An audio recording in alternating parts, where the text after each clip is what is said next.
E hoje, então, a professora Mariana Serro Palozzi, que é professora do Departamento de Filosofia da UFSC, vai nos apresentar o trabalho Pandemia e Autorrelação entre Ética e Política.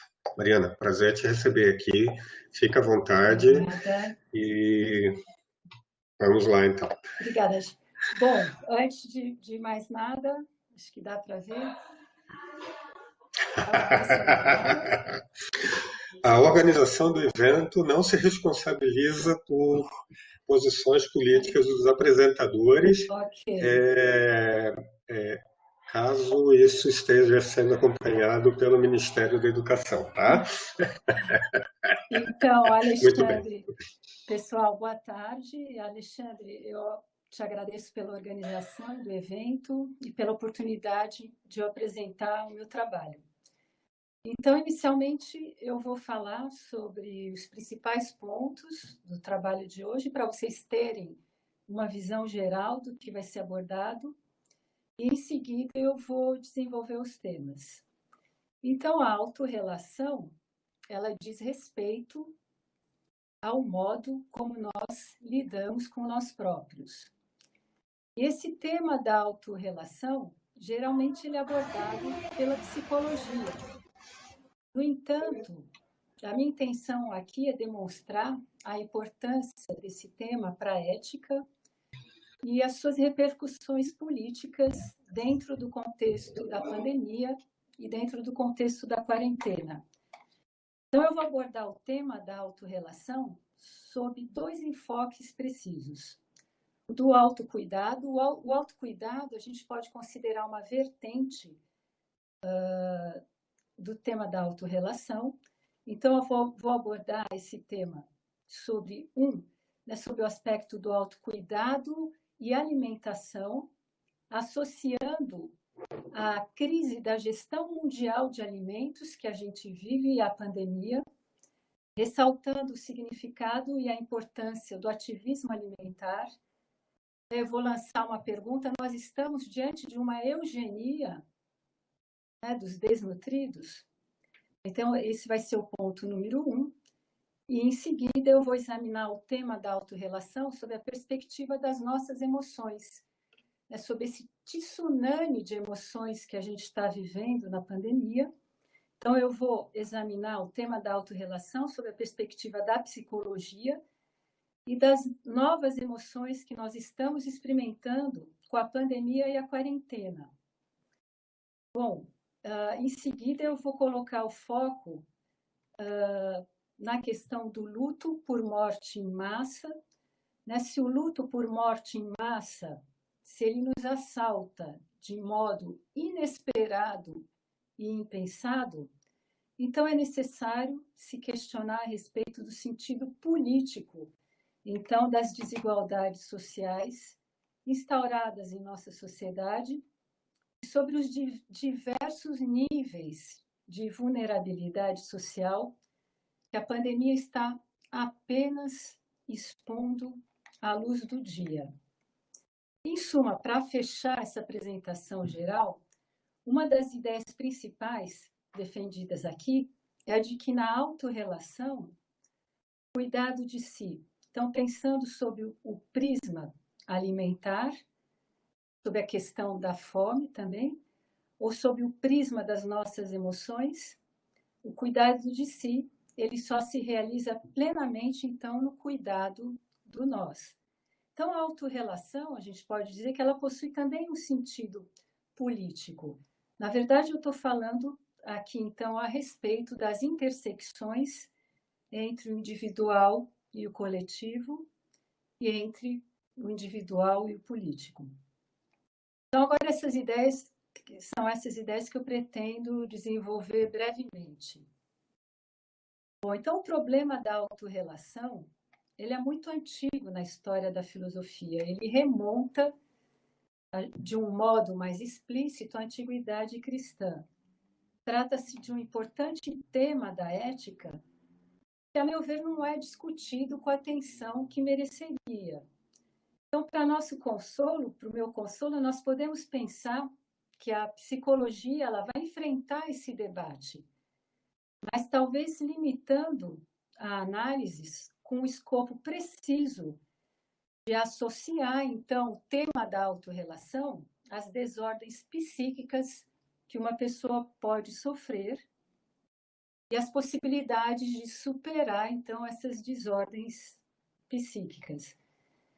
Então, se na ética, o meu acento aqui, então, nessa vertente, então, da autorrelação, estou me referindo também ao autocuidado, se na ética a reflexão sobre a ação e a conduta humana frente aos outros é um tema amplamente investigado, por outro lado, as decisões e escolhas que nós tomamos, isso é, o modo como nós agimos frente a nós próprios, esse também é um ato de alcance político, e isso pode ter, então, pode ser considerado um ponto importantíssimo da ética e merece um exame atento nas suas diversas facetas.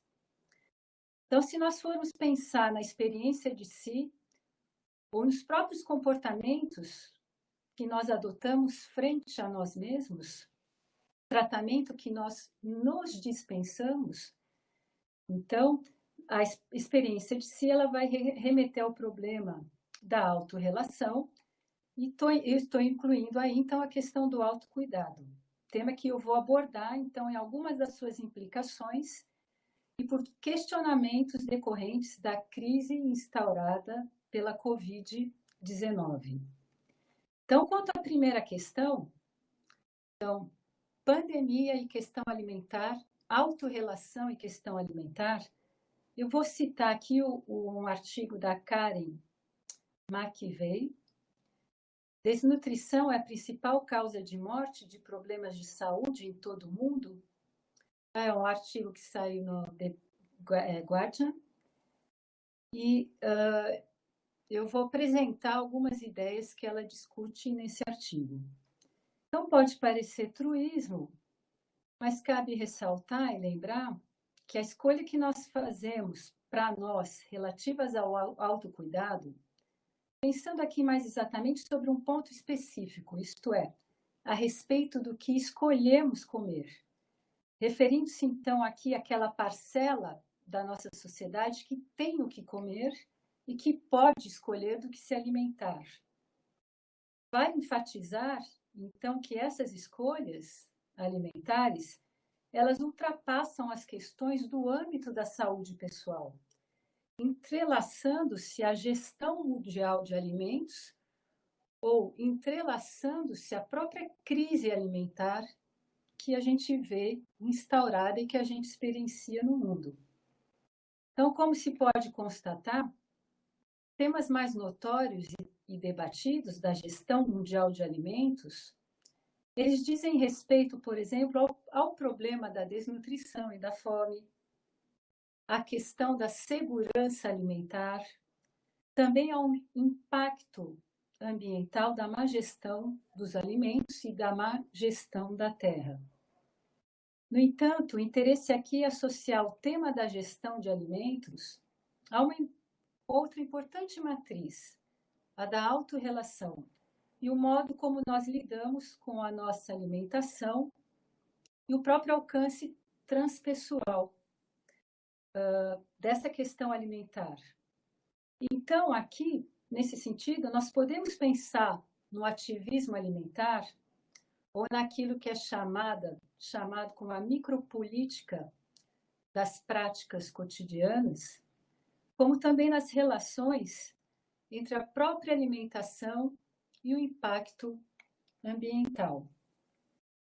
Então, esse artigo que eu citei, ele vai apontar, então, a necessidade da transformação da gestão dos alimentos em escala mundial. Primeiro, para se combater o problema da fome, das complicações de saúde decorrentes daí. E segundo, aponta-se também nesse quadro para o problema ambiental gerado pela má gestão dos alimentos. E aqui nós chegamos à questão da pandemia. O texto citado aborda a questão alimentar e o impacto do coronavírus. Bom, todos nós sabemos que as pessoas famélicas e desnutridas, elas têm baixa imunidade. Então, até aí não tem nenhuma novidade. Mas se a desnutrição e a fome são as maiores causas de morte e de problema de saúde no mundo, vide o próprio relatório mundial de nutrição desse ano. Então, acrescente-se agora a esse problema o impacto do coronavírus frente a essa realidade. Então, a autora vai citar um representante especial do secretário-geral da ONU para a Segurança Alimentar, chamado David Nabarro. Ele vai dizer que as pessoas subnutridas, elas podem estar mais expostas ao risco do coronavírus devido à debilitação do sistema imunológico, enquanto, por outro lado, a questão do sobrepeso, a questão da obesidade e a diabetes também estão associadas aos piores resultados frente à resistência ao vírus. Tá? A gente já vou apontando já para onde eu quero chegar, então, com essas ideias. Então, relata-se, nesse artigo que eu citei, que uma pessoa em cada 9 no mundo passa fome, corresponde a mais ou menos 820 milhões de pessoas, e uma em cada 3 está com sobrepeso.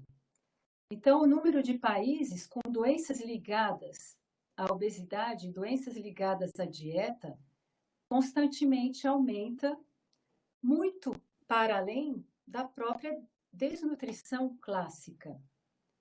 Então, a fim de combater a desnutrição e a má alimentação, esses são tidos como fatores multiplicadores de ameaças por gerarem baixa imunidade. Então, é preciso uma mudança e transformação na gestão de alimentos. Então, veja bem, relata-se também que a maioria das pessoas não pode acessar ou comprar alimentos saudáveis devido aos próprios sistemas agrícolas que eles vão favorecer calorias em detrimento da nutrição. A que a autora está se referindo aqui? A gente pode pensar, como exemplo, no problema das monoculturas de cana-de-açúcar e de papel do açúcar aí na indústria alimentar, bem como também a oferta maciça e ao baixo custo dos alimentos altamente processados. Então, veja bem, nesse espectro, tanto a fome, a desnutrição, quanto a má alimentação, pode desencadear também o sobrepeso, ligado aí ao consumo dos alimentos altamente processados, estão associadas à baixa imunidade das pessoas.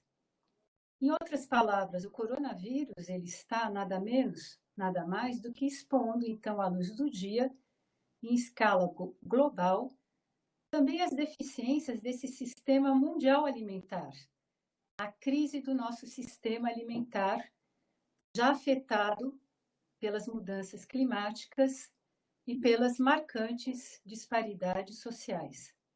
Ou seja, então, o vírus está apenas salientando esses aspectos dessa crise já instaurada. Pensando, então, aqui, voltando à autorrelação, exacerbada, então, pela nossa experiência da quarentena, né, nas suas facetas negativas,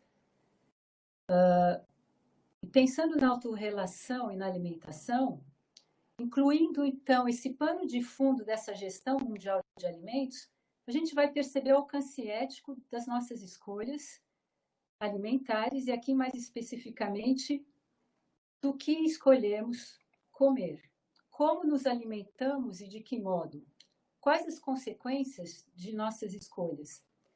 Então, a escolha de nossa alimentação, ela tem um alcance político, como já vem mostrando muito bem o ativismo alimentar.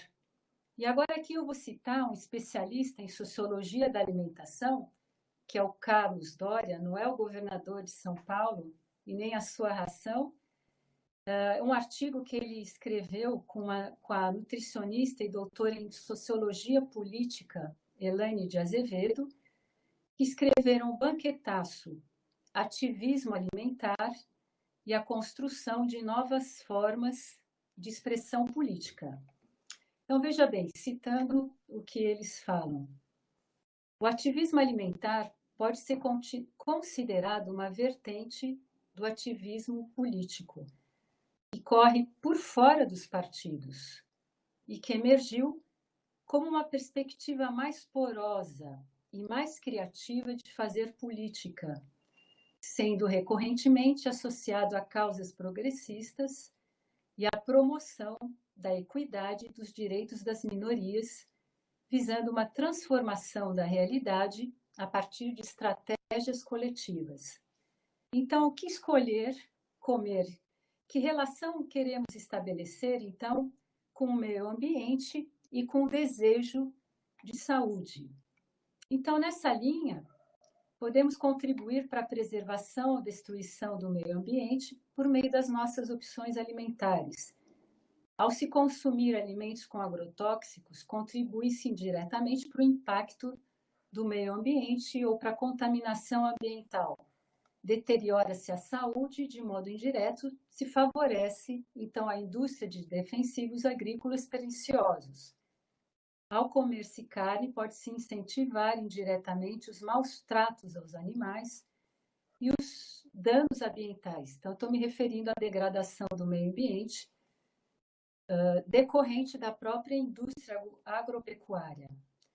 Então, cito aí também o consumo de alimentos altamente processados, que além de prejudicar a saúde, também é fator que contribui para a degradação do meio ambiente.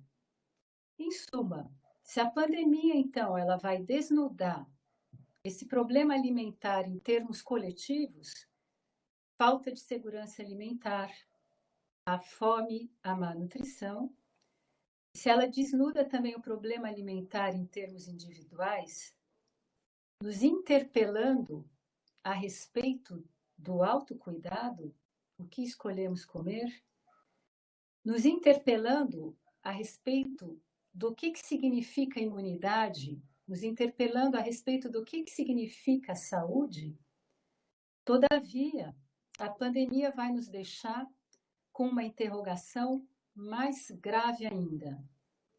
Levando em conta determinadas políticas ou abstenção de outras políticas, nós podemos estar diante de práticas eugênicas hoje, ou genocídio dos desnutridos?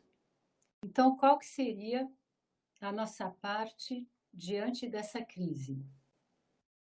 Bom, então, agora eu vou passar para o tópico número 2, para a questão da autorrelação, sob o prisma das emoções.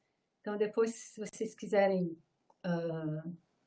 enfim, a gente vai ter algum momento para as questões, né? Mesmo que seja depois.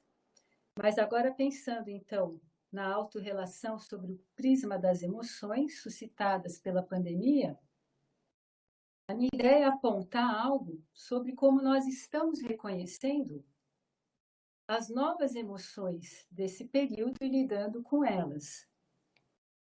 Então, acho que nós estamos lidando aqui, como eu já falei, com um tsunami de emoções durante esse período, então é preciso a gente estar atento e lançar um olhar a isso. Então, para introduzir o tema, eu vou abordar aqui dois artigos. O primeiro deles seriam as emoções desconhecidas da pandemia, citando uma psicoterapeuta belga, Esther Perel. Ela é experiente, então, em tratamentos de traumas coletivos, tal como o 11 de setembro. E vou citar também uma entrevista feita com a Judith Butler, intitulada O Luto é um Ato Político em Meio à Pandemia e Suas Disparidades. Bom, então, a Perel, que é essa psicoterapeuta belga, ela vai comentar que há 3 meses nós nunca havíamos ouvido falar, por exemplo, em distanciamento social, achatamento da curva, isolamento em casa. São termos que se tornaram agora parte da nossa vida. Então, a crise provocada pelo novo coronavírus está, então, nos confrontando com uma série de emoções desconhecidas. Então, a autora ela vai citar 3 dessas emoções. Incerteza prolongada, eu já vou falar brevemente sobre cada uma delas. Perda ambígua, luto antecipatório. E a essas 3 eu vou acrescentar mais uma, o luto por morte em massa, um tema que é abordado pela Butler na entrevista citada. Bom, então,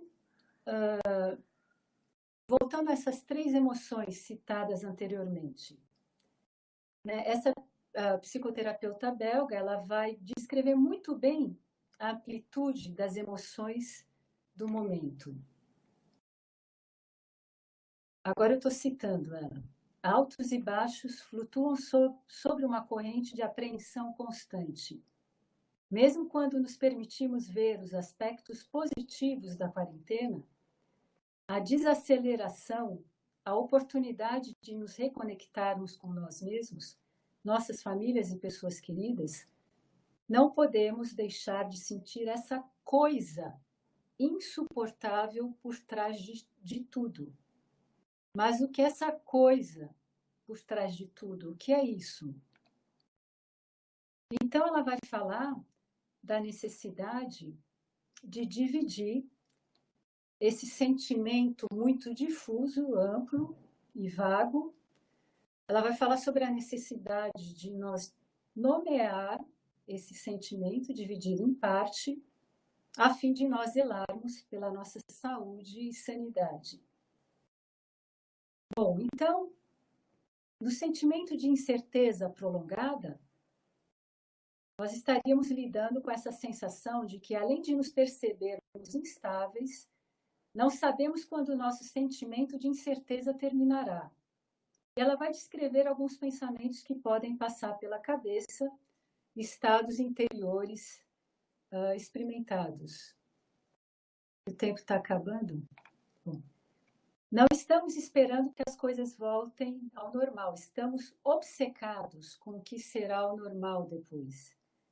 E nesse caso, quando virá o depois?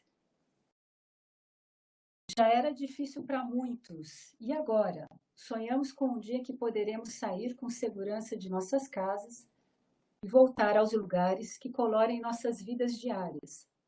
Mas o que acontecerá com os trabalhadores dos quais dependem os comércios? Quantos dos estabelecimentos comerciais conseguirão reabrir? As notícias nos darão uma folga? Será que vamos parar de ficar tão paralisados com medo e ansiedade? Então, isso sobre o sentimento de incerteza prolongada.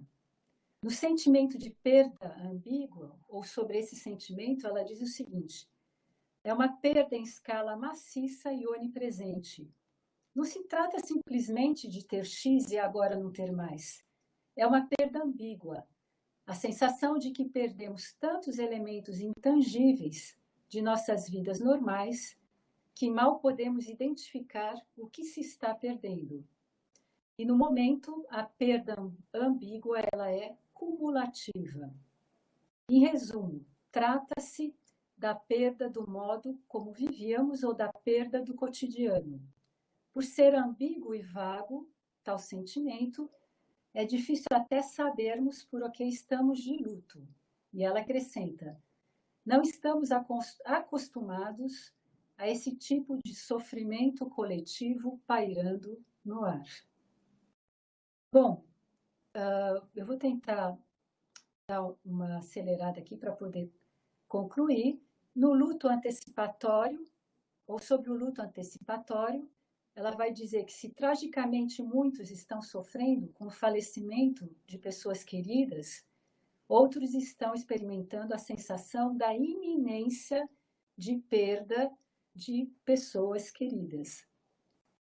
para terminar, no luto por morte em massa, nós podemos nos interrogar, juntamente com Butler, que discute esse tema do luto, né, desde o 11 de setembro, como nós lutamos pela morte em massa no curso dessa pandemia e em que medida o nosso luto ele é político.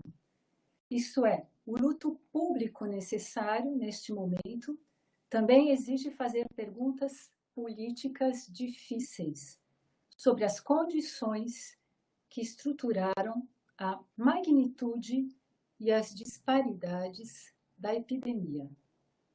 Então, aqui a gente parece ter chegado a um ponto principal. Na entrevista com a Butler, ela vai compartilhar, então, a sua análise de como refletir sobre a vulnerabilidade à Covid-19 em termos políticos. Isto é, nos encontramos em meio a uma vulnerabilidade global, onde, por sua vez, há uma distribuição desigual dessa vulnerabilidade. Alexandre, quanto tempo mais eu tenho?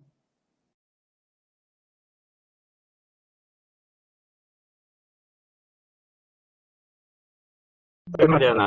Acho que você pode terminar. Tá.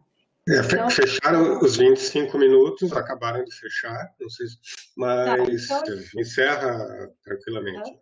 Tá. Então, na entrevista, a Butler ela vai compartilhar a sua análise de como refletir sobre a vulnerabilidade à Covid em termos políticos. Isto é, então ela vai ressaltar essa questão da distribuição desigual dessa vulnerabilidade. E aqui eu vou citar uma passagem dela, onde ela vai se referir ao país dela. Os vulneráveis incluem comunidades negras, pardas, privadas de cuidados de saúde, adequados ao longo da vida e ao longo da história dessa nação. Os vulneráveis também incluem pessoas pobres, migrantes, encarcerados, pessoas com deficiência, pessoas trans e queer, que lutam para obter direitos à assistência médica, e todos aqueles com doenças anteriores e problemas médicos duradouros. E ela vai continuar. Talvez haja pelo menos 2 lições sobre a vulnerabilidade a seguir. Ela descreve uma condição compartilhada da vida social, de interdependência, exposição e porosidade. Ela nomeia a maior probabilidade de morrer, entendida como a consequência fatal de uma desigualdade social disseminada. E isso nos salta aos olhos. Então, para finalizar, resumindo o pensamento de Butler ao essencial por meio das próprias palavras dela. Aprender a enlutar-se pelas mortes em massa significa marcar a perda de alguém cujo nome você não sabe, cuja língua você talvez não fale, que vive a uma distância intransponível de onde você mora. Não é preciso conhecer a pessoa perdida para afirmar que isso era uma vida. Que se lamenta é a vida interrompida, a vida que deveria ter tido a chance de viver mais. O valor que a pessoa carrega agora na vida dos outros, a ferida que transforma permanentemente aqueles que sobrevivem. Então, repetindo, seria esta, né, a pergunta que eu estou colocando, uma nova eugenia ou uma sociedade, nós estamos chegando a uma sociedade quase ariana, tal como a Butler alude? Então, nessa sinergia, só para fechar, da autorrelação com a vida exterior, isto é, tanto na questão da alimentação, né, e da crise alimentar que a gente vive, quanto no quesito das nossas emoções, e aqui o meu enfoque foi mais na emoção do luto por morte em massa, nós somos instados, então, à relação com o nosso entorno social e as suas demandas urgentes, sem poder renunciar renunciar ou deixar de transigir a opções éticas e políticas. Então, só para fechar aquilo que eu tinha dito no início, em suma, a ideia principal é que na autorrelação, então, esse cuidado de si, essa vertente da autorrelação, ela só se realiza plenamente, então, nesse cuidado do nós.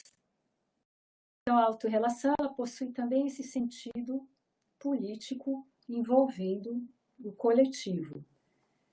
Então, nessa medida que eu falo a respeito das intersecções entre o individual e o coletivo e entrelaçamento das emoções individuais ao coletivo. Tá? Então, era isso. Obrigada.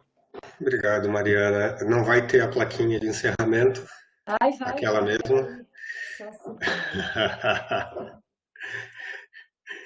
Gente, Mariana, mas obrigado. Lembrando a todos, então,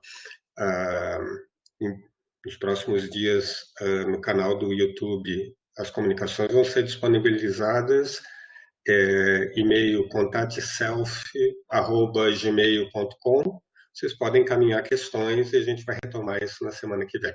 Tá? Obrigado, Mariana. Até a semana que vem. A todos. Até. Então, Mariana, se tu quiseres agora fechar tua câmera e teu microfone, melhor.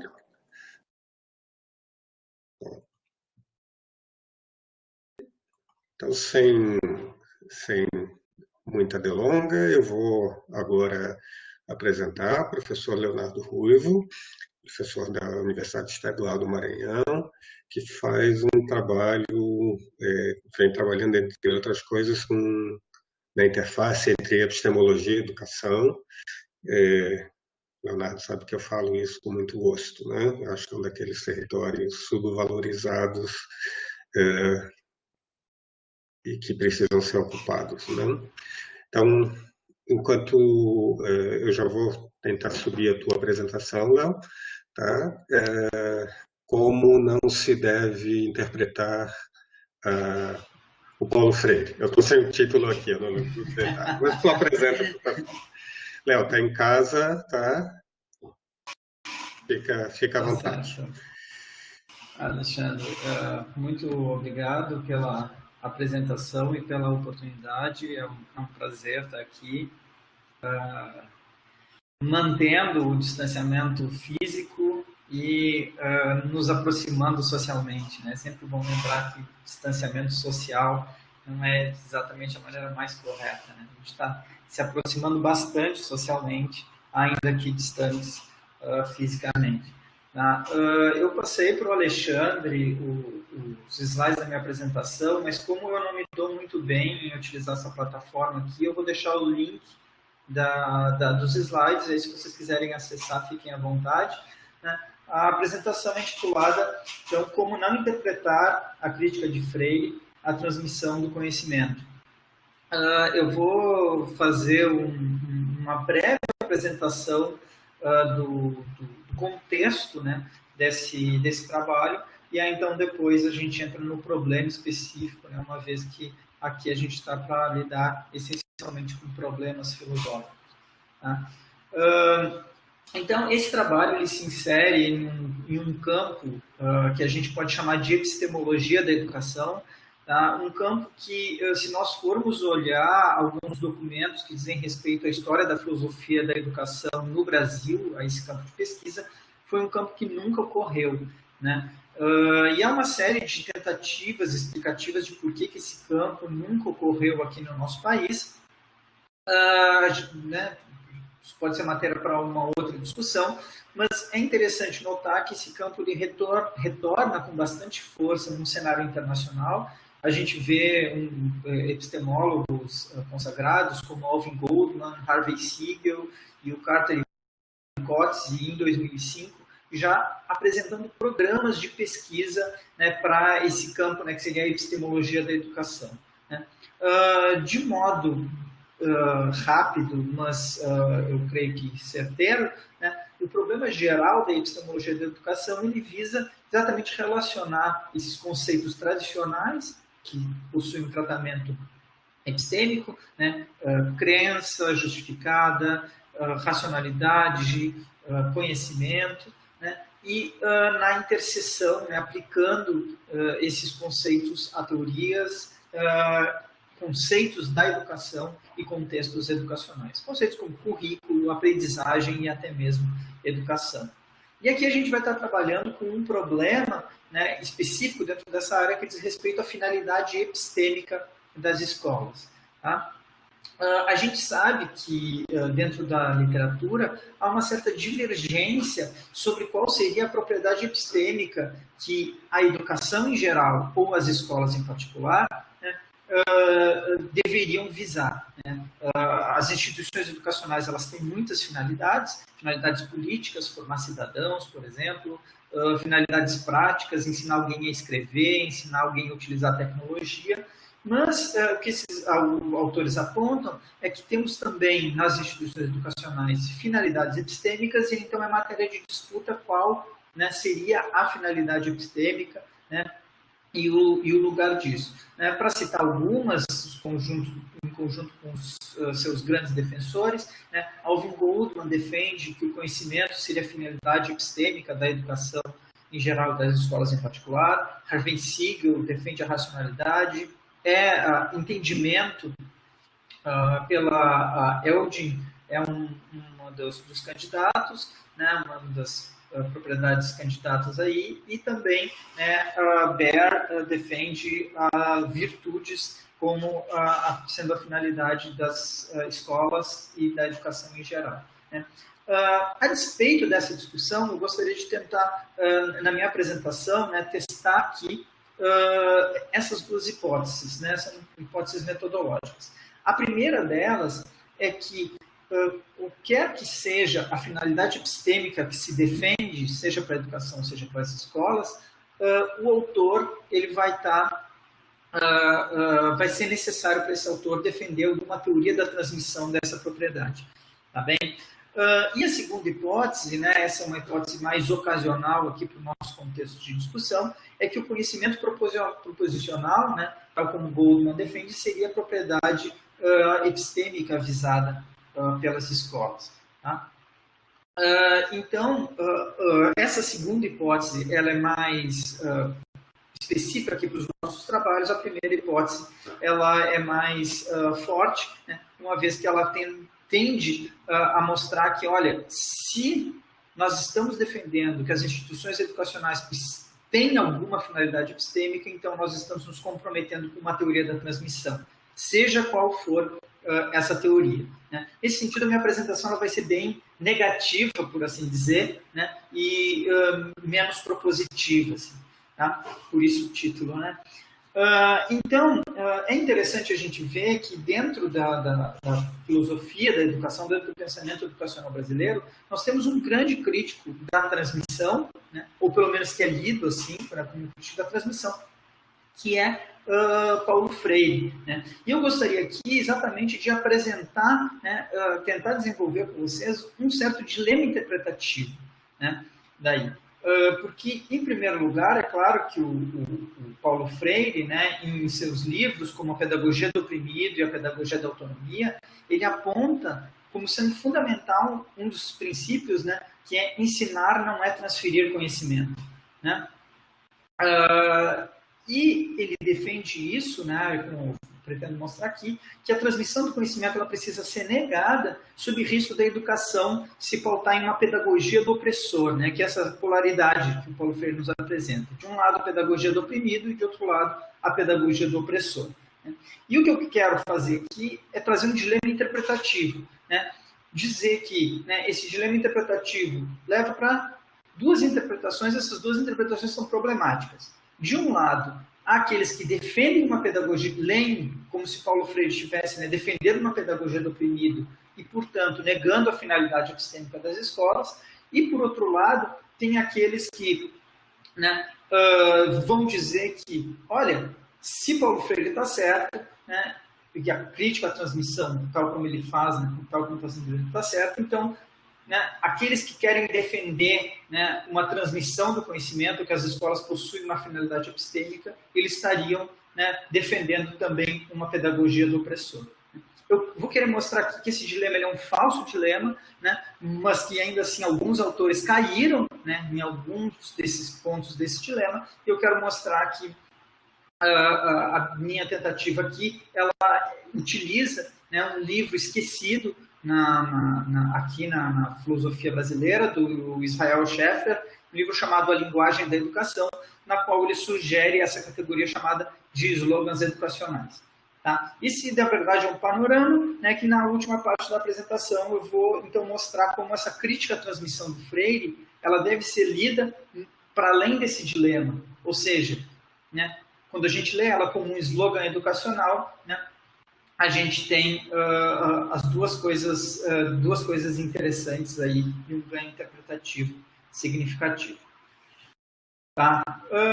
Para iniciar, então, propriamente o nosso ponto aqui, eu gostaria de apresentar para vocês alguns dos expoentes que defenderam que o conhecimento é a meta da educação, né, é a finalidade das escolas. Né? Particularmente dois grandes autores aí, um é o Alvin Goldman, da própria epistemologia, e o outro que é Michael Young, da filosofia da educação.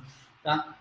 O Goldman, nessa citação que se encontra no slide 5, né, ele exatamente está fazendo uma analogia entre atividade educacional e atividade científica, mostrando que ambas vão buscar o conhecimento, entendido aqui como conhecimento proposicional. Né? Mas, né, a diferença entre elas é que, enquanto a atividade científica busca produzir conhecimento, né, a atividade educacional busca organizar e transmitir o conhecimento disponível. Né? Ele diz que a principal meta da educação, assim como a da ciência, é promover o conhecimento. Enquanto a ciência busca o conhecimento inovador para a humanidade, a educação busca o conhecimento que é novo para aprendizes individuais. Notoriamente, conhecimento e habilidades dedicadas ao conhecimento não são os únicos objetivos educacionais, mas o conhecimento proposicional é, ainda assim, o objetivo educacional mais característico e difundido. Eu trago também um outro autor que, discutindo especificamente a questão do para que servem as escolas, esse é o nome do artigo do Michael Young, ele defende que exatamente, né, as escolas elas servem para transmitir conhecimento. Né, conhecimento de um tipo, que ele diz, né, que consegue prover explicações confiáveis e novas formas de pensar sobre o mundo.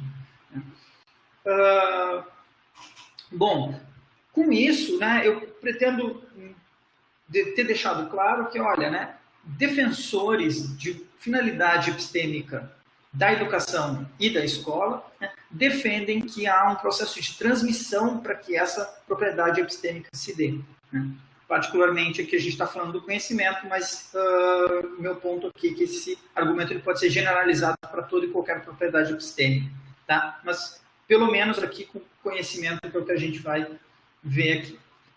Por outro lado, a gente tem, então, como eu apontei para vocês, esse crítico, né, da transmissão do conhecimento, que é Paulo Freire, especificamente em duas obras, né, A Pedagogia do Oprimido, no capítulo que ele discute sobre a educação bancária, e no outro, seu livro, né, A Pedagogia da Autonomia, do qual ele está falando sobre os principais princípios, né, que ele vê que uma educação o modelo educacional deveria se pautar.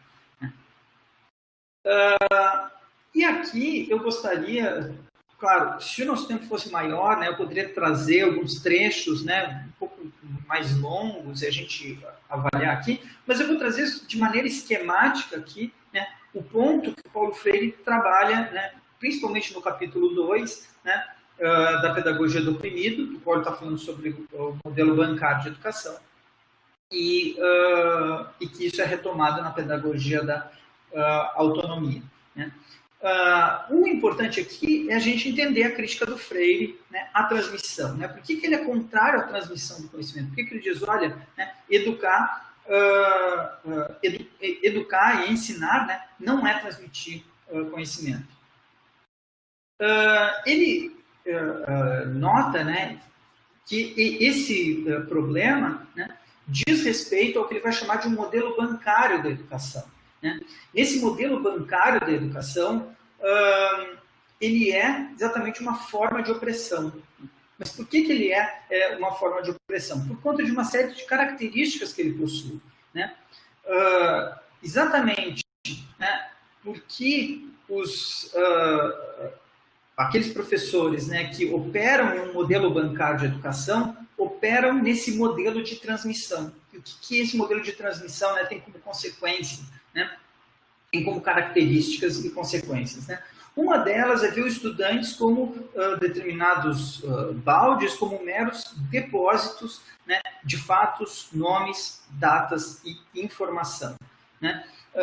Enquanto que a tarefa do professor nesse modelo é depositar os fatos sobre os estudantes, né? Por sua vez, os estudantes, a eles, né, se encarregam as atividades de receber, memorizar e repetir, né? Ou seja, né, algo bastante mecânico aí, né? Em um cenário como esse, a autoridade do professor ela é fundada, né, de um lado, né, sobre a ignorância dos estudantes, né, mas, ao mesmo tempo, né, sobre o conhecimento do professor, né? Então, é como se o professor ele fosse conhecedor, mas por conta, né, da ignorância dos estudantes. É diferente de outros modelos de autoridade, né, que exatamente visam, né, a competência epistêmica do professor, né? Mais ainda, né, os professores que seguem, né, que se encontram nesse método bancário de educação, eles tratam os estudantes como coisas, né? Esses objetos a serem preenchidos, baldes a serem preenchidos, tábuas rasas a serem preenchidos, ao invés de vê-los como seres humanos, né? Adiciona ainda, né, Paulo Freire, né? Não há qualquer espaço, né, para as ideias de falibilidade, de ignorância pela parte do professor, né? E isso, né, criaria uma posição de poder extremamente rígida, né? Desse modo, a gente consegue daí concluir, né, que o modelo bancário ele cria e incentiva características como adaptação, ajuste, passividade e silêncio através desse modo mecânico de ensino, né? É um processo que não incentiva a autonomia e nem a criatividade dos estudantes, né? E onde o pensamento crítico é impossível, já que o uso, né, das faculdades cognitivas dos estudantes, principalmente a memória, só se faz através de um uso mecânico, né?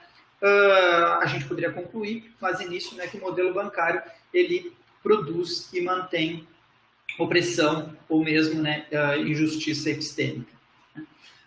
Com isso, né, tendo em vista que o Paulo Freire pinta esse cenário de que a educação bancária, né, ela leva à produção de justiça epistêmica e a educação bancária ela está relacionada com a transmissão do conhecimento, a gente pode ver, né, um dilema interpretativo.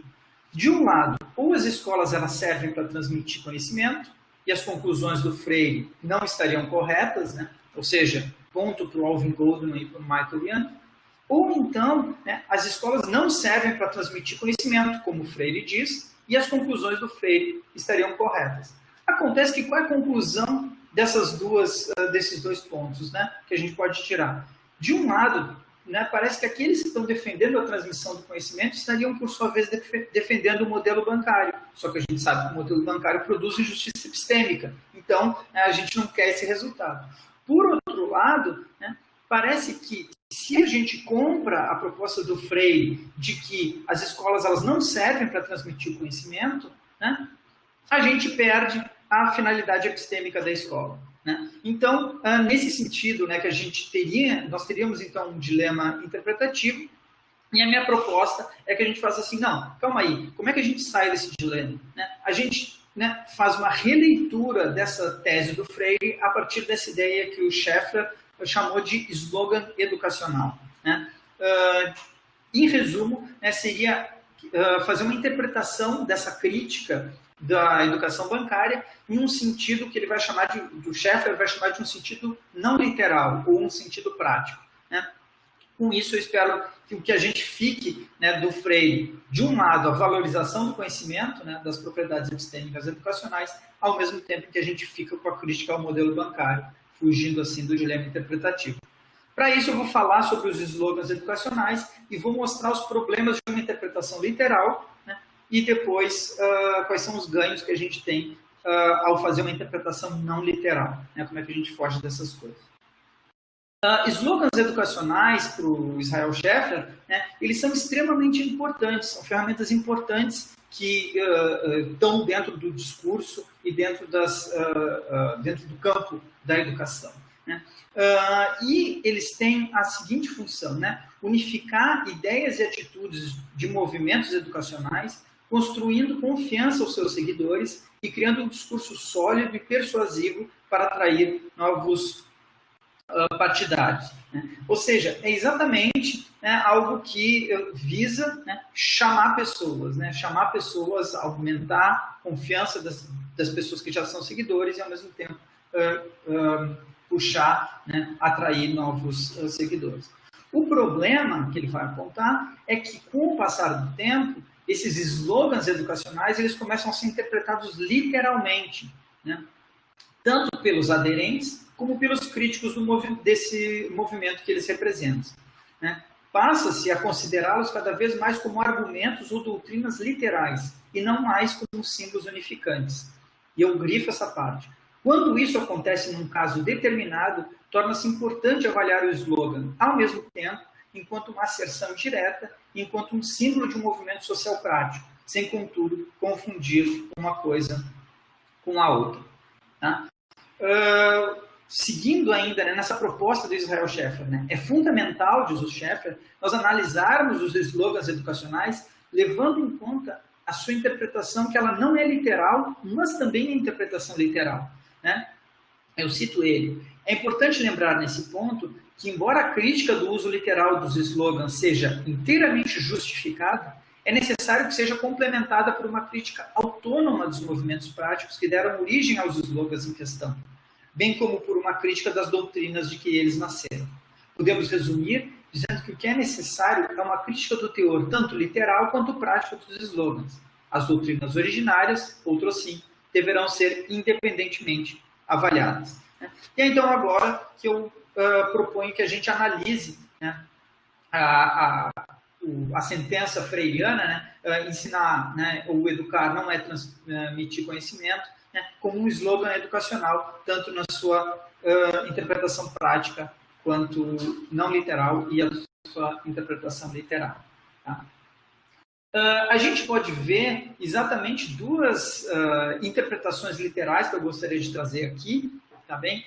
Para que nós possamos ver o quanto ela é problemática, né?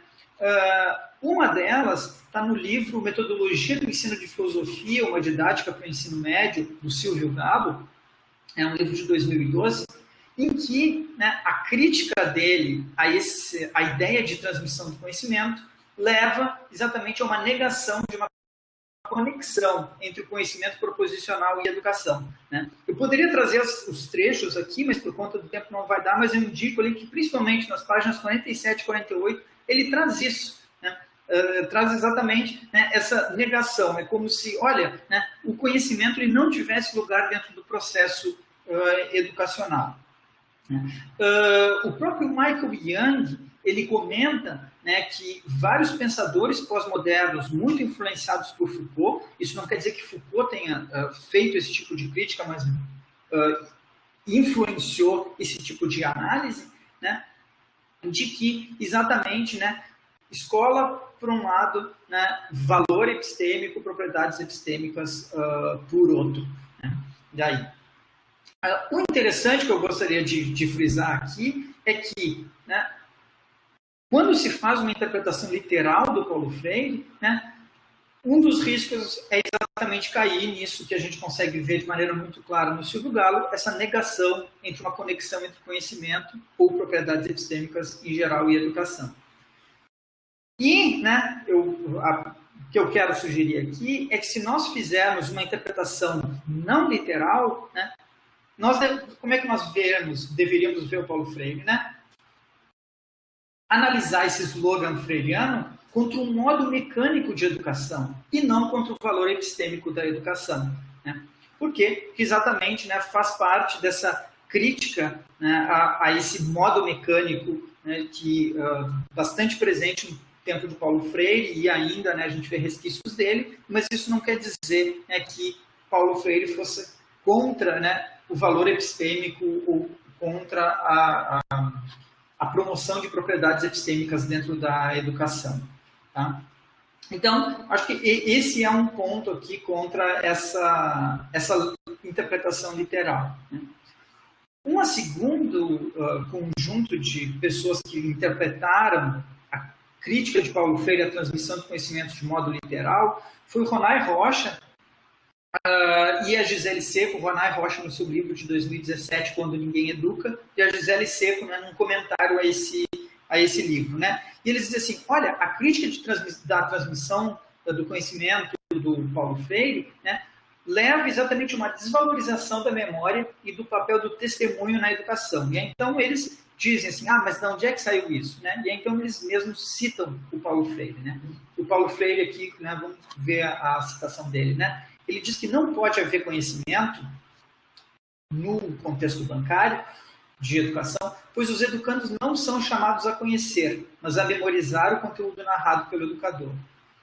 Friso esse ponto. Não realizam nenhum ato cognoscitivo, uma vez que o objeto que deveria ser posto como incidência do seu ato cognoscente é posse do educador e não mediatizador da reflexão crítica de ambos.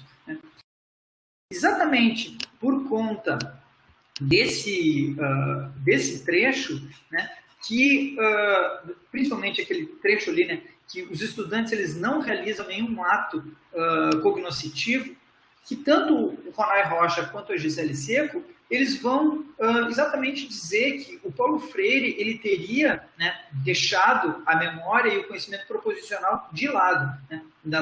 Uma citação aqui do próprio Ronay, né? A primeira, né, a memória, foi desvalorizada e o segundo, o conhecimento proposicional, foi compreendido de forma enviesada, como depósito e simples arquivo na mente do educando.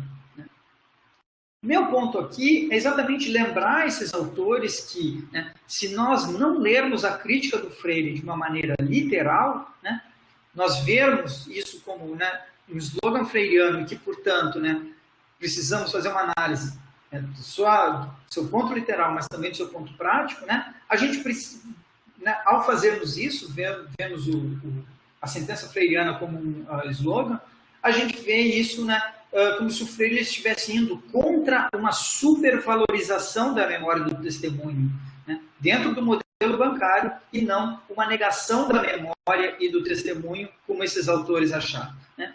Esse ponto ele é tão importante, penso eu, né, ele é tão claro, porque, né, quando o Paulo Freire está criticando, né, o papel da memória e do conhecimento proposicional exatamente dentro do contexto da crítica dele à educação bancária. Então, né, que é um modelo que supervaloriza a memória e o testemunho dentro do processo educacional, em detrimento de outras formas que, de acordo com ele, né, promovem autonomia, conscientização e pensamento crítico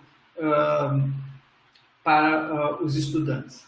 Tá bem? Então, com isso, né, eu penso que a gente consegue ver de maneira bastante clara como determinados autores caíram em armadilhas ao interpretar esse slogan freiriano somente da sua faceta literal. Né? De um lado, o Silvio Galo negando, né, o valor epistêmico da educação, e de outro lado, Ronay Rocha e Gisele Seco dizendo que Paulo Freire teria desvalorizado, né, memória e o testemunho dentro do cenário educacional. Né?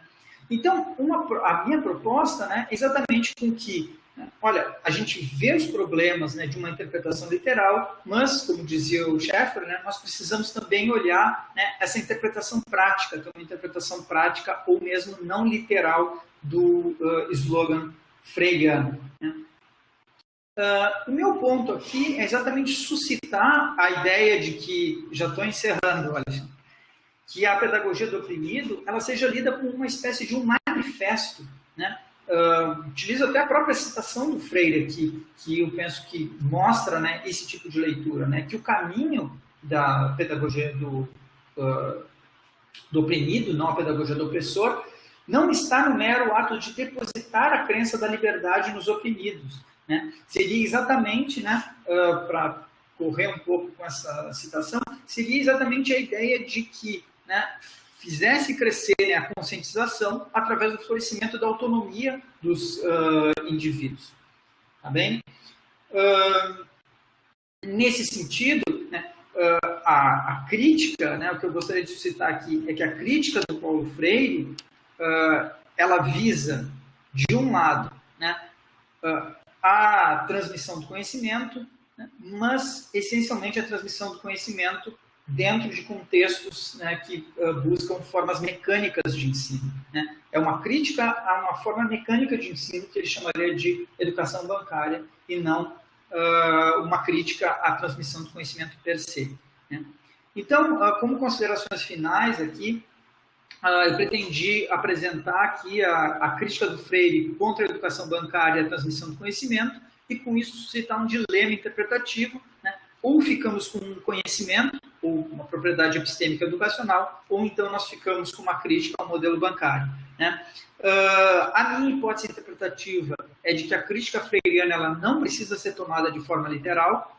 Se ela for tomada de forma literal, nós abrimos mão do papel do conhecimento nas escolas, ou, né, de uma propriedade epistêmica qualquer.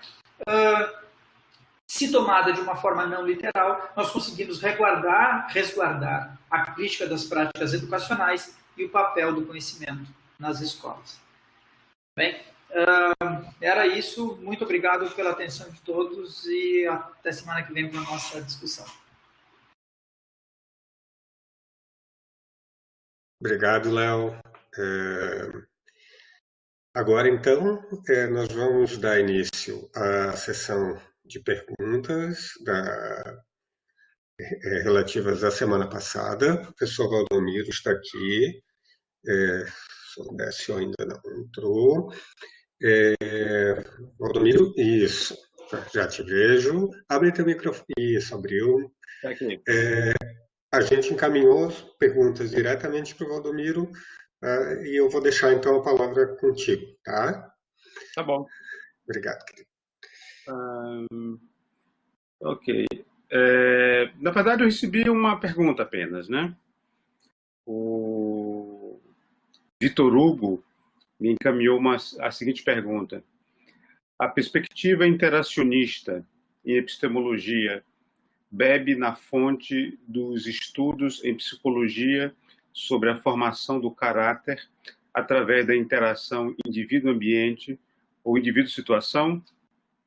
Venho estudando situacionismo e penso que as melhores respostas vão na linha do situacionismo moderado, o qual me parece muito próximo da visão interacionista sobre caráter.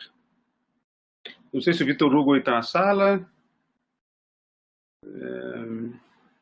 Acho que não. O Vitor andava com problemas de conexão aqui, tá? Certo. Nos últimos dias. Primeiro, O Vitor... não acho que não está, não. Se Alexandre vai ter que sair, pelo menos alguém fica aparecendo aí na tela, porque eu não sozinho, não, isso me dá uma agonia, uma angústia. O meu narcisismo não é tão grande assim, não, gente. Isso é uma versão era da internet de solilóquio, né?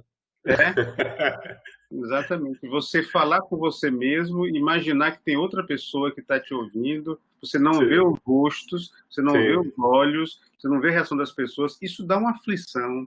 Eu me sinto... Eu vou até escrever, talvez eu vou escrever um conto sobre isso, viu? Porque uma coisa... A primeira, estamos ligados com todo mundo, estamos associados com o mundo inteiro, estamos próximos de todo mundo, mas a gente vê apenas o nosso próprio rosto. Isso é terrível.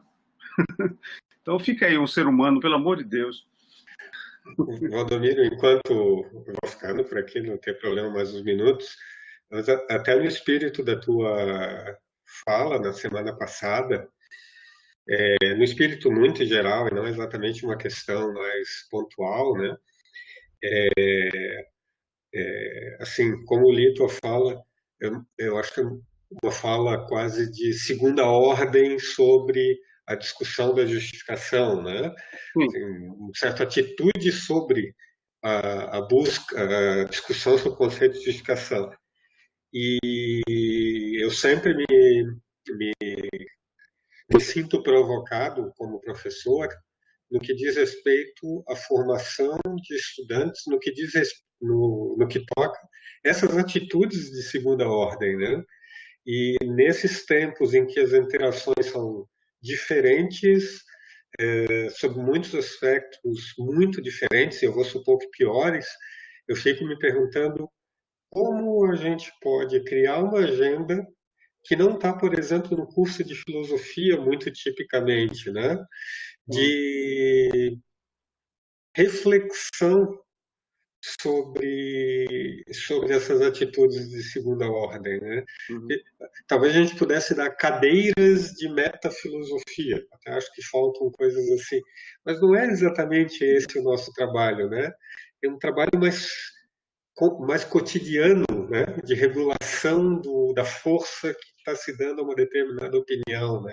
É muito artesanal, né? E é difícil fazer aquilo. Aula de filosofia já são coisas muito estranhas por natureza, né? Me lembro de uma vez, Porchat me falava que ele estava explicando para dois alunos dele, eu creio que um deles devia ser Luiz Eva, ou era Ilano, foi explicando um trecho de Wittgenstein, como ele dizia que era estranho se alguém chega diante de um poste e diz, isto é um poste. Aí eles estavam caminhando e falando, estava ali na Unicamp, aí falando isso, e ele está diante de um poste e mostra, isso aqui é um poste, dando um exemplo de Wittgenstein. Aí passava alguém que ficou assim, olhando para ele, assim, com aquela cara de susto, que diabo esse cara está falando? Sim. Aulas de filosofia já são estranhas, né? Já são essa meta mesmo, né? Uhum. Então, e por isso é muito difícil, eu acho que são aulas sempre muito difíceis, porque a gente trazer para os estudantes algo que se demonstre como sendo um problema real que exige o desafio do pensamento e não apenas está apresentando coisas literárias, coisas estranhas, coisas esquisitas, engraçadas, que estão em textos muito antigos, tal. É um esforço para mim muito difícil. Eu conheço poucos professores da minha experiência que conseguem fazer isso. Eu raramente consigo, me esforço tanto muito, mas raramente consigo mostrar, isso aqui é um problema e que o pensamento vai ter que se mobilizar para tentar resolver esse problema e tentar entender esse problema. É muito estranho. Filosofia é uma coisa muito difícil de fazer. Sim, sim. Bom, então... Eu vou te deixar com a pergunta do Vitor, né? Tá bom. Então, veja só, o Vitor me pergunta sobre o interacionismo. Veja, o que eu falei para vocês na semana passada tem a natureza de um ensaio, né? Ou seja, eu estou tentando encontrar um caminho para saber se um problema é realmente um problema ou se eventualmente esse problema não é um problema, coisa alguma, e que eu posso até me livrar dele, né? Esse meu problema não é um problema comum, cotidiano, é um problema que se instala na própria tradição das conversas, dos discursos, dos dilemas e dos desacordos em filosofia e em epistemologia, especialmente, né? E que diz respeito a duas noções, né? Uma noção inicial é a noção que tradicionalmente a filosofia trata do tema da reflexão, e esse problema ele vai e volta desde aquele famosa passagem de Sócrates em que ele disse que uma vida não refletida não merece ser vivida, até mais recentemente em que os autores discutem se estágios mentais de segunda ordem têm algum tipo de função epistêmica ou não. Alguns dizem que sim, outros dizem que não. Esse é um problema. E outro problema é um problema que talvez seja, na minha opinião, certo? Eu não sou historiador, não tenho essas habilidades, essas competências, sou historiador de filosofia, de epistemologia, mas eu só consigo enxergar como o problema da epistemologia não a questão do conhecimento, mas a questão da justificação. Ou seja, se nós temos como, de um lado, estabelecer garantias de que o que nós pensamos realmente tem algum tipo de sustentação, de consistência, de força, de razão, de verdade, sei lá o quê, ou se nós não temos essa capacidade. E se essa capacidade de apontar para essas condições é algo que nós podemos fazer discursivamente, apresentando palavras, apresentando discursos, tal, ou se isso é uma condição natural que nós temos. Certo? Eu acho que esse é o problema da epistemologia. Eu acho. E para mim, quando eu penso em epistemologia, eu entendo várias questões que as pessoas falam, mas eu não consigo me concentrar em nada. Eu só consigo me concentrar quando isso está em jogo. Certo? Então, mas eu estou arriscando. Eu estava tentando arriscar um caminho. Tanto que vocês, se tivessem atentos um pouco como eu estava falando, eu fico variando ali, falando de interação, de diálogo, de conversa, de dialética, tal. É vago essa ideia, né? Eu não sei exatamente se eu nem sei exatamente o que é interacionismo em psicologia, né? Eu faço uma ideia assim muito infantil do que seja, né? O indivíduo com o meio ambiente, com outras pessoas, tá.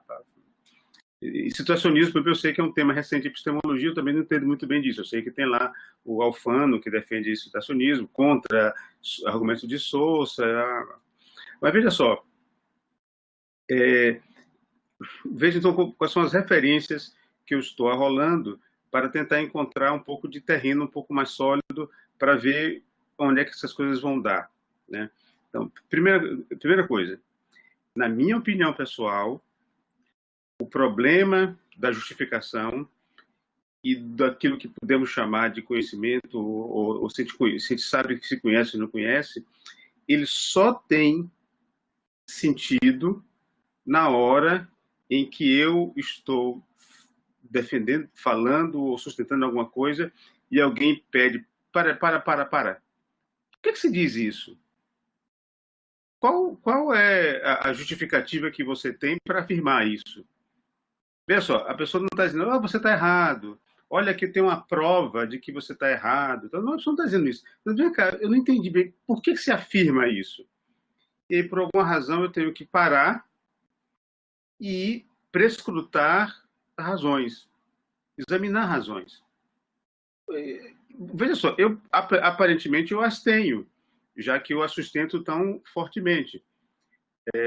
Vocês veem, por exemplo, que esse debate recente sobre a condição epistêmica da asserção, ou seja, nós só podemos asserir, essa performance linguística em que dizemos algo com pretensão de verdade, se nós conhecemos, certo?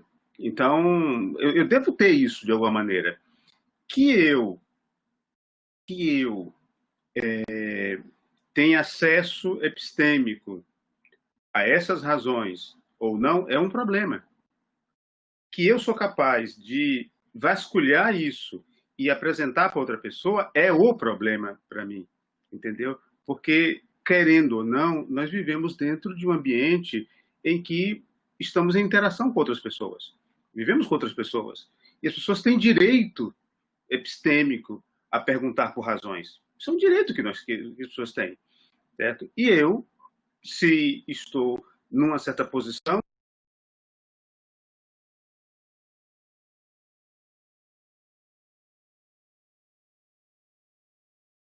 por isso que eu fico variando entre falar de dialética, porque aí eu estou pensando no motor principal da filosofia, que é exatamente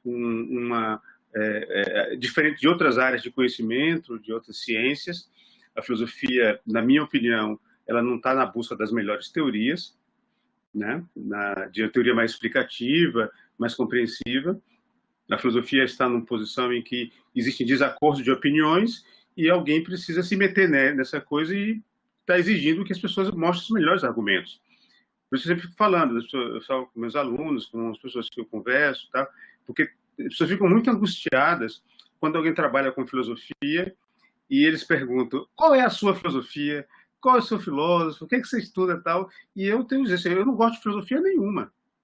Não tem nenhuma filosofia que eu diga assim, é minha filosofia. Eu não tenho um filósofo para dizer, me chamar de meu filósofo, né?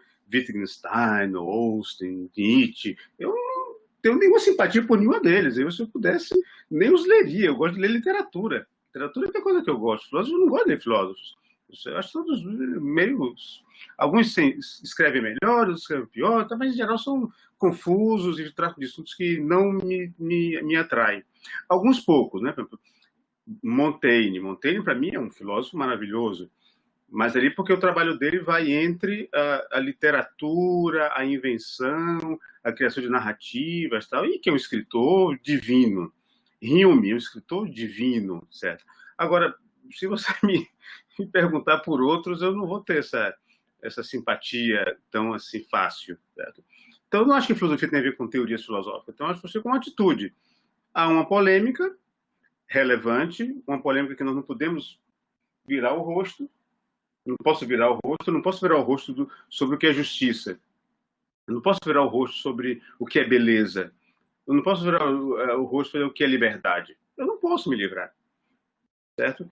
E eu encontro diante de posições diferentes. Aí eu exijo de mim uma atitude exemplificada por Sócrates de prescrutar as opiniões, examinar as opiniões, uma ou outra.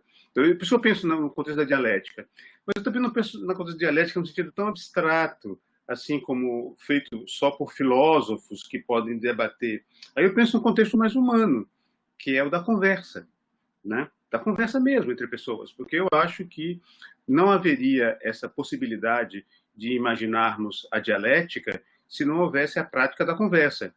A dialética é uma idealização da conversa, certo? Como eu tenho uma inclinação normativista, eu acho que o ponto mais avançado que podemos chegar é um juízo avaliativo, o máximo, em filosofia, claro, né? Em infectologia, eu espero que eles consigam a vacina para a Covid, porque eu estou louco para sair de casa, né? Mas em filosofia, o máximo é um juízo de avaliação que eu posso ter sobre o que nós fazemos, certo? Então, a dialética, para mim, é um juízo avaliativo sobre as práticas conversacionais, certo? Eu mesmo estou aqui há 2 dias conversando com os meus amigos mais próximos sobre os atos estúpidos de Lula, do PT, e a minha decepção, assim, arrasadora com Haddad. Eu fiquei assim, ontem, quando eu vi a entrevista dele, eu fiquei assim, puta que pariu, a última esperança que eu tinha de uma pessoa razoável foi por água abaixo, o cara sai do... tem que ter Lula como presidente para candidato para 2022. Pro inferno. Porra, não vai dar certo essa porcaria, não vai dar certo. Os caras preferem a arrogância, a estupidez, a vaidade, a ver o mundo real, certo? A ver que é um princípio de realidade, o princípio de prazer lá de Freud, o princípio de idealização tal. Isso leva ao delírio, certo? Eu estou conversando com meus amigos aqui, de são de esquerda, tentando argumentar sobre... Eu compreendo as posições deles, e estou apresentando minhas posições contra o caminho que o PT e boa parte da esquerda está indo. E eu imagino a possibilidade de que essa conversa vá para algum lugar. Aí eu fico exigindo de mim apresentar melhores razões e fico exigindo dos meus amigos que apresentem as melhores razões. Mas mais do que isso, aí sim vem a questão do trabalho da filosofia. Eu acho que é mais virtuoso, é melhor, se nessa conversa eu evite, e os meus interlocutores também evitem, vícios. É melhor. Eu mesmo não faço isso, frequentemente. Por exemplo, quando estava essa discussão aí sobre cloroquina, eu fiquei um período torcendo contra a cloroquina, que estupidez a minha. Só depois eu me dei conta que era estupidez eu ficar torcendo, porque ficou assim, né? Quem é de direita é cloroquinense, quem é de esquerda é anticloroquina. Que estupidez absurda, né? E depois, quando eu caio na real, eu sei, pô, como eu fui estúpido nesse período todo, né? Mas eu posso idealizar essa situação, na qual eu e os meus interlocutores podem evitar vícios. E ainda posso idealizar outra coisa. Talvez uma atitude moderada seja melhor, certo? Agora, evitar vícios e ser moderado é uma coisa sem a qual nós não podemos pensar sem a reflexão no sentido que eu estou dizendo. Eu penso cautelosamente sobre o que me dizem e penso cautelosamente sobre o que eu digo. E esse pensar sobre o que me dizem e o pensar sobre o que eu digo é muito valioso, porque o produto disso eu não consigo sem que eu esteja com um certo distanciamento. Se eu não penso sobre o que ele diz, e se eu não penso o que ele diz, esse bem epistêmico eu não posso ter. Eu só tenho esse bem se eu fizer isso. Entendeu? Então, a princípio é uma questão que é intuitiva, a linguagem é uma prática social, sem outras pessoas não dá para dialogar, para discutir, eu preciso estar com o outro para poder falar e para poder formar crença. Então, isso é uma coisa quase intuitiva, mas nem pessoas muito inteligentes, como agora eu estou aqui lendo Davidson, tá aqui, eu estou lendo Davidson porque me deu, tropecei assim, né? Para mim é um dos melhores textos de Davidson, pouquíssimo discutido. E depois da conversa que eu tive aqui na Fala, na quinta-feira passada, fiquei uma coisa me batendo. Aí voltei lá porque o texto dele chamado Segunda Pessoa, texto quase ninguém comenta esse texto. Para mim é o melhor texto que Davidson escreveu, né? Porque ele trata da segunda pessoa não do ponto de vista da gramática, mas do ponto de vista da epistemologia. E ele vai colocar o lugar da outra pessoa, que dois estão aqui um diante do outro, como fundante, essa condição de dois estarem um com o outro assim, como fundante, é mais importante do que qualquer outra coisa para a linguagem, para o pensamento, para a crença e para qualquer habilidade que nós tenhamos para produzir enunciados que envolvam verdade e objetividade. Isso é fundante, né? Duas pessoas.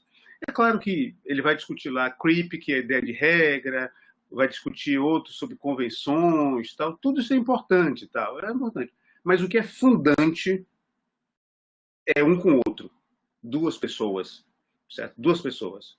A primeira pessoa e a segunda pessoa. Ali, na interação direta, certo? Agora, se isso é alguma coisa que tem relevância teórica, eu não sei.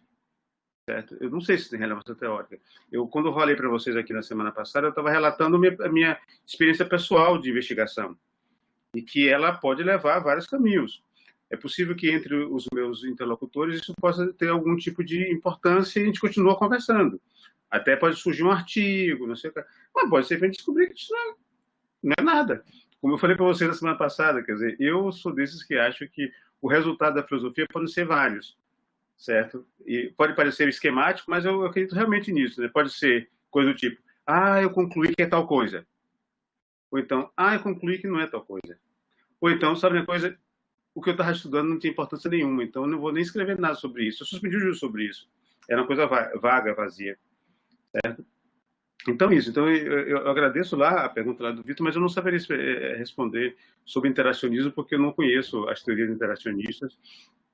Né? Eu não sei a importância daquelas fórmulas, uma ideia muito vaga sobre isso. O que eu estou falando é de um horizonte, digamos, comum, horizonte mundano, né? A coisa da conversa cotidiana que pode ser regrada a partir de juízos avaliativos, normativos, idealizados pela dialética. Nós vamos estudando ao longo das semanas essa estratégia de fazer as perguntas na semana seguinte. Tem também questões técnicas, etc. e tal. E vamos ver o que funciona melhor, né? Por exemplo, a ausência do Vitor hoje esvazia um pouco da pergunta dele, né? Mas, bom, aí são os riscos da coisa. Domiro, obrigado mais uma vez. O Sodécio não pôde entrar, mas ele tem uma pergunta e escreveu a resposta a essa pergunta. Está com o Matheus. Matheus, você fechou sua câmera, Matheus? Estou aqui. De novo com o espelho aqui. Isso me angustia, gente. Eu me sinto solitário. Sim. Voltei. Um ser humano. Quer que eu leia a pergunta? Sim. Leia a pergunta e a resposta já, às vezes. Então, quem fez a pergunta foi o Raoni, doutor aqui pela UFSC. Ele perguntou para o Décio. O uso de métodos e disciplinas da matemática é suficiente para que a lógica seja considerada parte da matemática? Se sim, o que há de especial com a lógica nesse caso, já que o mesmo não ocorre com a metafísica, por exemplo? Se não, quais outras características que a lógica tem que a aproximem da matemática enquanto disciplina? Vou colar no chat a pergunta do Raoni, se alguém quiser ler com mais atenção, e eu vou ler a resposta que o professor Décio... Opa, não. Agora sim. Eu vou ler a resposta que o professor Décio escreveu por e-mail. Sim, eu disse que a lógica, a disciplina, é parte da matemática, mas também constitui parte essencial da filosofia. A fronteira entre as duas ciências ou disciplinas, em geral, é vaga. Por exemplo, onde termina a matemática e começa a física? O mesmo ocorre com a lógica. Quanto à metafísica, eu considero essencial. Não pode ser eliminada, como queriam os empiristas lógicos. A simples hipótese clássica de que toda sentença é verdadeira ou falsa é uma hipótese metafísica. A naturalização da metafísica, que, grosso modo, consiste em se indagar a ciência, ou as melhores teorias científicas sobre a constituição do mundo, falha em que não existe teoria científica que abranja tudo, uma teoria de tudo. Nosso conhecimento é sempre parcial e calcado em hipóteses metafísicas, como a de que podemos conhecer de que o mundo é feito de objetos, etc. Assim, dependendo da teoria que você olhe, encontrará um mundo diferente. O que o mundo continua incognoscível, e só podemos ter uma ideia do que aprendemos. E isso depende do modo como fomos formados pela evolução. 2. Não há questões relevantes da metafísica que não são respondidas pela ciência, como a de se deve a lógica ser bivalorada. Trata-se de uma questão pragmática. Assim, primeiro, não retirarei a lógica da filosofia, apenas dei a ela... Não retirei, a lógica da filosofia, apenas dei a ela outro viés. Aliás, hoje em dia essa disciplina é mais estudada nos departamentos de computação. Será então que a lógica é uma disciplina da computação? Ela é tudo, mas o que eu quis enfatizar é que ela utiliza técnicas matemáticas como postulados, definições, teoremas, metateoremas. Essas são as características das quais perguntou. Pense nas realizações de uma lógica. Veja que eu escrevo a disciplina com L maiúsculo e um sistema particular com L minúsculo nos seus modelos. Onde eles são construídos, via de regra, é uma teoria dos conjuntos. Mas em qual delas? Em que isso importa? O fato é que importa e muito. E só se percebe isso conhecendo-se algo de matemática. Fim da pergunta do professor Décio. A resposta. A resposta. Pessoal, uma questão de ordem prática, tá? O Léo fez uma pergunta para ti, Valdomiro, acima do comentário do Léo e da pergunta que o Matheus colou, eu fiz uma observação com a qual tu vais concordar. Já que fizesse comentários futebolísticos ali. O humorismo epistemológico, eu procurei aqui, mas não encontrei um textozinho até bacana. Não, que é uma teoria da evidência, né? Que o humorismo é exatamente isso, né? Onde não há evidência, isso é uma evidência de que é evidência. Né? Era uma brincadeira, na verdade, né? Porque eu fiquei eu acompanhei bem aquela questão do Lava Jato, né? Do modo como se construiu a peça. Eu, inclusive, tive o desprazer, o prazer sádico de ler uma parte da peça da condenação de Lula, e é impressionante, né? Não há nenhuma prova, apenas ilações, apenas suposições, convicções, tá? E nenhuma evidência. E a mais forte evidência que tem é exatamente essa, né? A lavagem de dinheiro é uma coisa muito difícil de ser descoberta, logo por não ter sido descoberto nenhuma evidência de que houve lavagem de dinheiro, é porque houve lavagem de dinheiro. Então, isso é isso, cara. É onde nós estamos. Ontem eu estava conversando com estudantes daqui da graduação de filosofia e dizendo que nós vivemos um atoleiro epistêmico generalizado, né? Misturando um pouco da mentira sistemática, né? Que as pessoas chamam de fake news. Eu não gosto da palavra fake news. Ela apenas enfeita o outro termo, que é mentira mesmo, né? E a outra coisa é, como vocês discutiram aqui no grupo, sobre aquela visão lá do Frankfurt, a questão de falar bobagem. Falar bobagem é muito ameno. Falar merda é um pouco assim meio pesado, tal. Mas eu acho que tem que ser pesado mesmo, falar merda, né? Essa irresponsabilidade epistêmica, essa falta de qualquer tipo de zelo pela objetividade, pela verdade, né? Inclusive, eu citava com os estudantes ontem um trecho de Hannah Arendt, que ela fala que para que duas pessoas discordem em opiniões com razão, é preciso pensar em uma realidade objetiva, na verdade, né? Então, a gente vive nesse mundo de absoluto atoleiro epistêmico, né? E todo mundo vive. Isso não é uma coisa da direita nem dos bolsonaristas. Os esquerdistas, em geral, também estão dentro do atoleiro epistêmico, né? Todo mundo só acredita naquilo que quer acreditar, naquilo que é favorável às suas próprias crenças e convicções. Então, é isso. Não sei se vocês viram, tinha uma fotografia, um meme, sei lá, do Eduardo Bolsonaro junto de vários telefones celulares quando foi denunciar aquela coisa dos robôs, né? Só que a fotografia é uma montagem.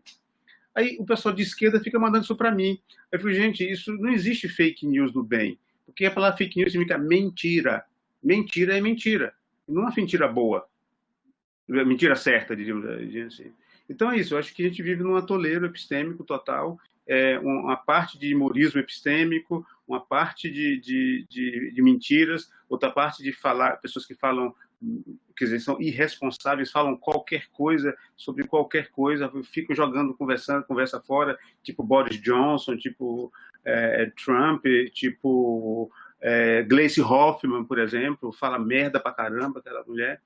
Então, é isso, ilusão, delírio, um mundo de delírio. Acho que botaram alguma coisa na água aí das pessoas aqui no Brasil, e todo mundo está assim, uma viagem que eu acho que só pode ter um caminho. Uma mente ou uma sociedade que pensa sem conhecimento extingue-se, vai se extinguir. É o caminho dele para se extinguir. E olha, veja só, nós estamos lidando com uma coisa que é fácil de verificar. É coronavírus, pandemia, as pessoas estão morrendo e tal. Eu fico imaginando quando chegarmos aí daqui a 20 e poucos anos com o ponto sem retorno da crise climática. Esse pessoal debatendo. É isso, vamos extinguir. Estamos no caminho da extinção. Se tivesse conhecimento em jogo, havia uma esperançazinha remota. Bem remotazinha lá, de sobreviver. Não tem, a gente vai se lenhar. Gente, desculpa aí ter ido além dos meus temas e desabafado um pouquinho, é porque pandemia produz algumas sensações estranhas na gente. Eu estou aqui há um tempão isolado, então só falo com os únicos adultos que eu conheço, que eu falo, minha esposa e meu filho. Aí começa a conversar aqui com planta, com a gata aqui, fica conversando com a ela, começa a ficar... Tranquilo, Domingos. Foi ótimo a sua pergunta. O Alexandre, ele caiu, ele me enviou uma mensagem falando que acabou a bateria dele, que ele tenta entrar, mas eu acho que se ninguém tem mais uma pergunta para o Valdomiro, eu acho que a gente pode encerrar. A gente pega as perguntas por e-mail que foram enviadas para as falas de hoje. Eu agradeço, então, professor. Tem